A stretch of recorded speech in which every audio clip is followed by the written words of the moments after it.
Bonjour, bienvenue dans ce tutoriel pour apprendre à calculer les caractéristiques statistiques d'une série avec la calculatrice Numworks.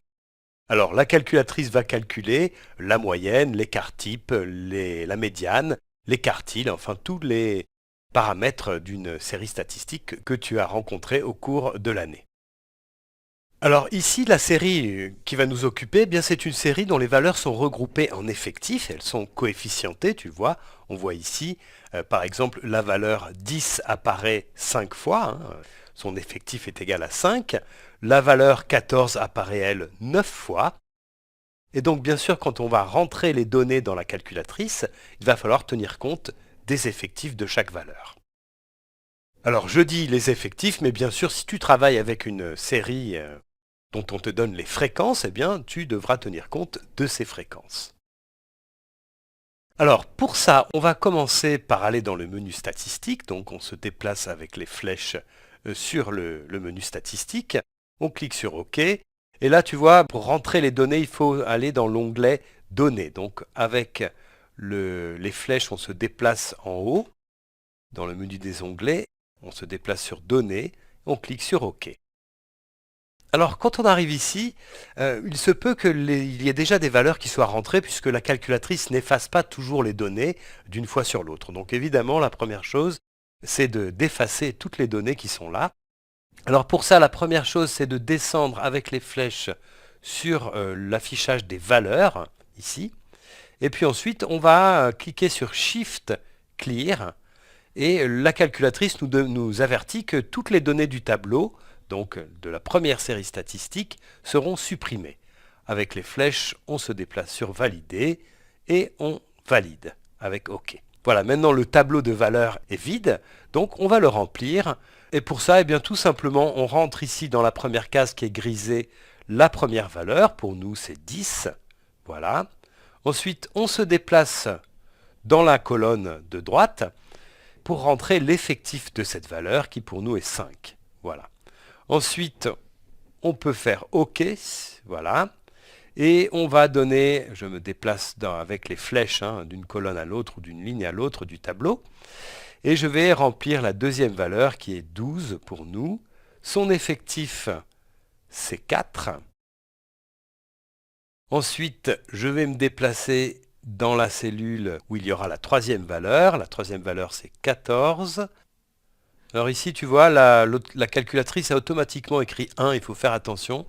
Donc, je vais corriger ça. L'effectif de la valeur 14, c'est 9. Voilà. Ensuite, je vais me déplacer dans la case qui va contenir la valeur 16. Son effectif, c'est 8. Ensuite, on a la valeur 18 qui a pour effectif 2. Voilà. Alors, maintenant qu'on a fait ça, eh bien, on va tout simplement aller sur l'onglet Statistiques. Donc, je me déplace, je monte sur la barre des onglets et je me déplace à l'onglet Statistiques. Je clique sur OK. Et tu vois, on arrive sur cette fenêtre-là dans laquelle on donne tout un tas d'indicateurs. Ici, on a l'effectif total, N. Donc ça, c'est la somme des effectifs. Donc en fait, le nombre total de valeurs, eh bien ici c'est 5 plus 4 plus 9 plus 8 plus 2. Tu peux vérifier que ça fait bien 28. Ici, on nous donne la valeur minimum de notre série. Pour nous, cette valeur minimum, c'est effectivement 10. Attention, une erreur fréquente, c'est de confondre valeur et effectif. Le 5 qui est là n'indique pas une valeur de la série. Ce 5 veut simplement dire que la valeur 10 apparaît 5 fois. Ensuite, on a le maximum. C'est la valeur maximale, et pour nous c'est 18 effectivement. Ensuite, on a l'étendue, donc l'étendue, tu le sais, c'est la différence entre le maximum et le minimum de notre série, donc c'est bien 18 moins 10. Ensuite, on a la moyenne x bar, qui ici est égale à 13,857 à peu près. Et puis en dessous, tu vois, on nous donne l'écart type sigma, qui est pour nous égal à 2,386. Et puis, alors ça ne va pas nous intéresser, variance. Par contre, voilà, ici, on a le premier quartile, Q1, qui est égal à 12, le troisième quartile, Q3, qui est égal à 16, la médiane, qui est égal à 14. Et puis on nous donne aussi l'écart interquartile, qui donc est la différence entre le troisième et le premier quartile. 16 moins 12, ça fait bien 4. Enfin, on a la somme de toutes les valeurs. Alors ça peut parfois servir, mais il faut bien comprendre ce que c'est. Ici, la somme des x, ça n'est pas la somme des valeurs, ce n'est pas égal à 10 plus 12 plus 14 plus 16 plus 18, puisque en fait dans notre série, la valeur 10 apparaît 5 fois, la valeur 12 apparaît 4 fois, la valeur 14 apparaît 9 fois, la valeur 16 apparaît 8 fois, et la valeur 18 apparaît 2 fois. Donc la somme qui est donnée ici, c'est la somme des produits des valeurs par leur effectif. Donc c'est 5 fois 10, plus 4 fois 12, plus 9 fois 14, plus 8 fois 16, plus 2 fois 18. Voilà.